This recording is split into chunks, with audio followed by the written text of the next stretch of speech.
Hi guys, you've been Central here and welcome back to another video, and today we're going to be doing a top 10 best Tom Baker stories. And you may ask why 10 stories, mainly because he has such a long run, and also he has a lot of his stories appear in my top 10 best stories, so I thought it would be a bit stupid having only 2 new stories on this list to talk about, so I thought I might beef out with another 5. So yeah, first of all we have Keeper of Traken. Reasons why I like Keeper of Traken is introduces Nissa, a pretty good companion. I like Jeffrey Beavers in this as the master. Not the best master ever,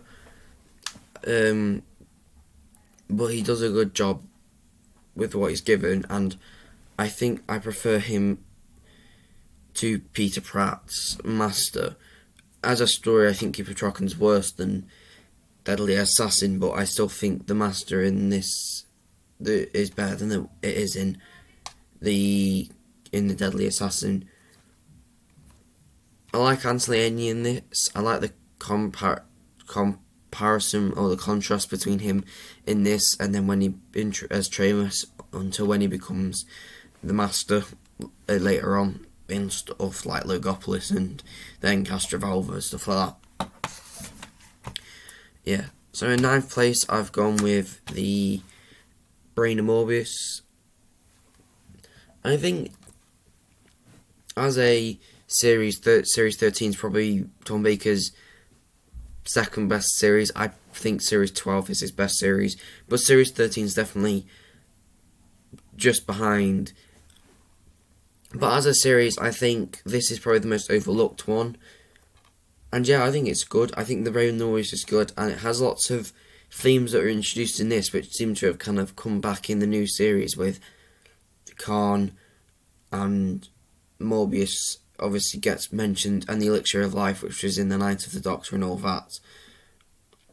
So yeah, the one thing I don't like about this story is the fact that Sarah Jane becomes blind at one point, which is just a bit pointless. I don't understand that. It's never made much sense to me.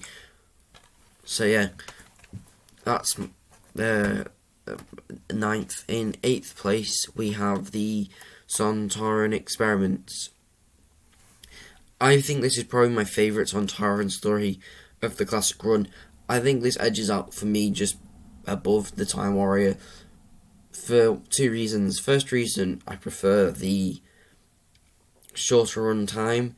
I know that I like the Time Warrior and I like the slightly longer run time, but it's a bit annoying because the Tauren doesn't do as much in that story as it doesn't, and I suppose it doesn't really do as much in this, but they do about the same amount. But this Tauren does about the same amount in half the run time, which is probably why I enjoy it more. I also think the reason is, although I prefer John Pertwee's Doctor, I like Harry Sullivan in this as a person, and I also just like the Tauren in this a lot more. I like the design of the Tauren's face in this a lot more than I do in the first story.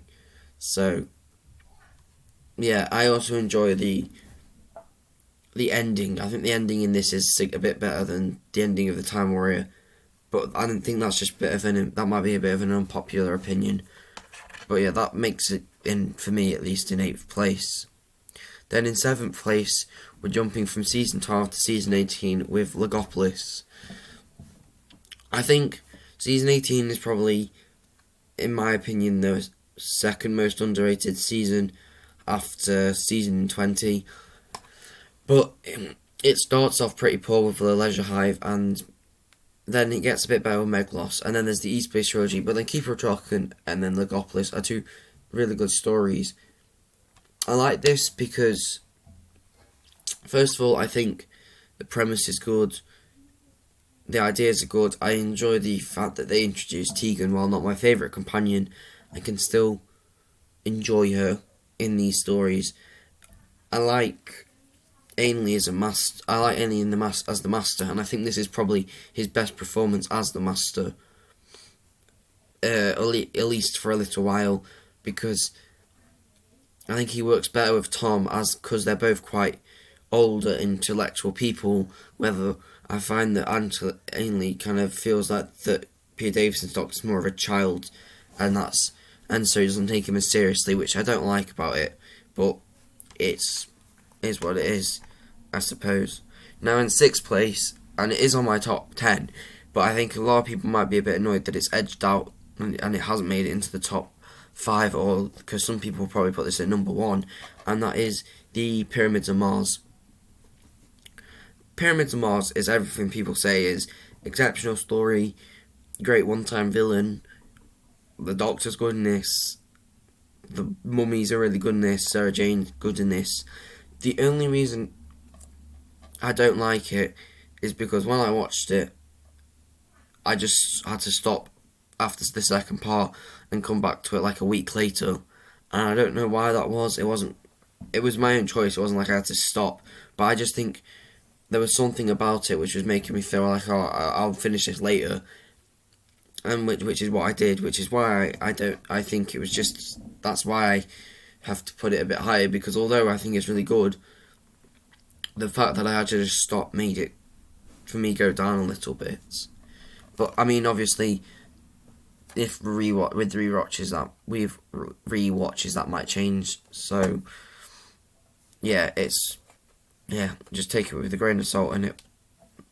Anyway, we're now into the top 5, and in 5th place we have the Deadly Assassin. Now, the Deadly Assassin, as I said, I think this is better than Keeper of Traken, because it's the only classic story where the Doctor has no companion and no standing companion, although he does spend most of his time with the Castellan in the first couple of parts and the ending. As I said, I enjoy this story. It would definitely be up there a bit higher, though I feel the first issue with it is it kind of brings down the mysteriousness of the Time Lords.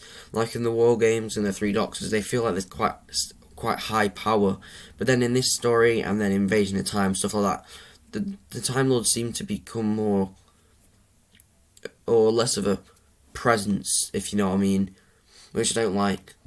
Another reason I don't really like it is, although Peter Pratt does what he can with the role of this master, I find that his mask feels to me like he's getting quite restricted. You can't really see his face movements and all that, and although he definitely can play the master, the mask just restricts his face, which is why I prefer Geoffrey Beaver's master, because you can see his face and you can see his facial expressions a little bit easier.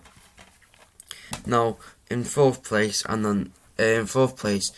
I've gone with the City of Death. Obviously, well known for being one of the best Tom Baker stories. You've got Julian Glover to play Scaroth, and he's amazing as Scaroth. He's probably my favourite one-time villain. Although there is a one higher that's a one-time villains, I think he is the best one-time villain of the classic run, if not the whole of Doctor Who. I think Duggan, although a lot of people go, oh yeah, I wish Duggan was a companion, I don't think that. I think he works in this story, but I think if you put him anywhere else, he might not have worked as well. It's the first time they go on to location filming, and they go to Paris, which is good. I like the location of Paris.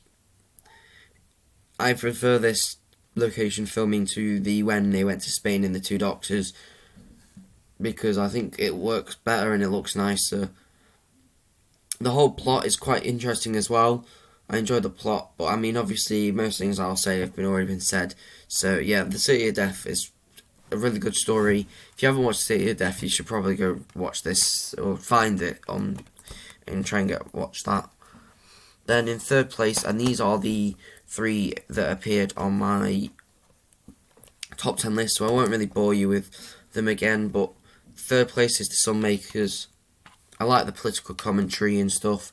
I think the villain's quite an interesting one, and I enjoy the fact that Leela gets to do quite a lot, and Tom Baker's just got his comedicness in this one. So yeah, Robot's Death in second place. Again, Tom Baker does a lot as well, and Tom Baker kind of does a lot. I like the robot.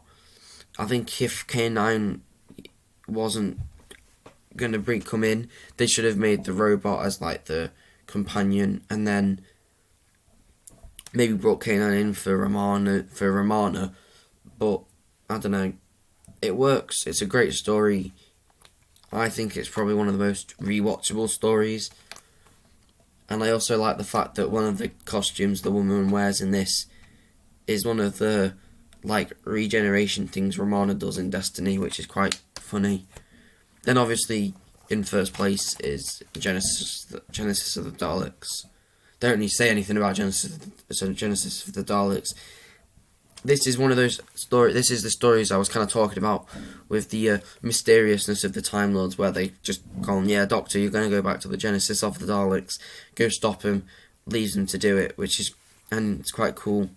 And also, it's probably got the most memorable time the Time Lord does that, although he does do it in the Terror of the Autons. So yeah, that's been my semi top 10, where I suppose I didn't really review the other two as much, but yeah, still 10 of my favourite episodes. But yeah, if you've enjoyed this, please considering like and subscribing, as it will really help me out. But yeah, see you.